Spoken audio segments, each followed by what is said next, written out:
యోగా ప్రతి ఒక్కరి జీవితంలో భాగం కావాలన్నారు హోంమంత్రి అనిత. విశాఖ వేదికగా జరగనున్న అంతర్జాతీయ యోగా దినోత్సవం సందర్భంగా ఆంధ్ర యూనివర్సిటీలోని సాగరిక కన్వెన్షన్ హాల్లో సమీక్ష నిర్వహించారు. రాజకీయాలకు అతీతంగా రాజకీయ పక్షాలు భాగస్వాములు కావాలన్నారు. యోగా వల్ల ప్రజల మానసిక శారీరక ఆరోగ్యం బాగుంటుందన్నారు. ఈ నెల 21 ఆర్కే బీచ్ నుంచి భీమిలి వరకు 26 కిలోమీటర్ల పొడవునా నిర్వహించే కార్యక్రమానికి వచ్చే ప్రజలకు ఎటువంటి అసౌకర్యం కలగకుండా ఏర్పాట్లు చేస్తున్నామన్నారు.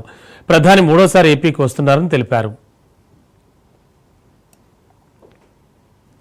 యోగా డే కి సంబంధించి విశాఖపట్నంలో ఆ యోగా డే సెలబ్రేషన్స్ ఇక్కడ చేయడానికి నిర్ణయించుకోవడం జరిగింది. దానికి సంబంధించిన ఏర్పాట్ల గురించి, అదేవిధంగా దానికి సంబంధించిన ఆ ప్రోగ్రామ్ షెడ్యూల్ గురించి కూడా ఈ రోజు ఒక ఉన్నత స్థాయి రివ్యూ కూడా ఏర్పాటు చేయడం జరిగింది. దానికి గౌరవ మానవ వనరుల శాఖ మంత్రి లోకేష్ బాబు గారు, అదేవిధంగా గ్రూప్ ఆఫ్ మినిస్టర్స్ లో నేను బాల వీరాంజనేయ స్వామి గారు, అదేవిధంగా నేను శ్రీ గారు అందరూ కూడా ఇక్కడికి వచ్చి హాజరవడం జరిగింది. మన ట్రైబల్ వెల్ఫేర్ మినిస్టర్ గారు అందరూ కూడా ఇక్కడికి రావడం జరిగింది. కేంద్ర మంత్రి రామ్మోహన్ నాయుడు గారు, అదేవిధంగా ఆల్ అఫీషియల్స్ తోని ఇక్కడున్న ప్రజాప్రతినిధులతోని ఎమ్మెల్యేస్, ఎమ్మెల్సీస్ అందరూ కూడా చాలా కూలంకషంగా దీని మీద ఒక చర్చ జరగదు. సుమారుగా ఏదైతే 5 లక్షల మందితో ఈ రోజు యోగా ఒక విశాఖపట్నంలో చేయాలని నిర్ణయించుకోవడం ఒక ఎత్తు అయితే, సుమారుగా ఆంధ్రప్రదేశ్ మొత్తం కూడా సుమారుగా 2 కోట్ల మందికి పైగా ఒకే టైంలో ఈ యోగాని చేయడానికి ఒక మన సంకల్పం కూడా తీసుకున్నాం. యోగా అనేది ప్రతి ఒక్కరి జీవితంలో కూడా ఒక భాగం కావాలని చెప్పి ఈ రోజు మనందరం కూడా గౌరవ ప్రధానమంత్రి గారు కోరుకుంటున్నారు. దానిలో భాగంగానే 10 యోగా డేస్ కూడా చేయడం జరిగింది. ఇది 11వ యోగా డే.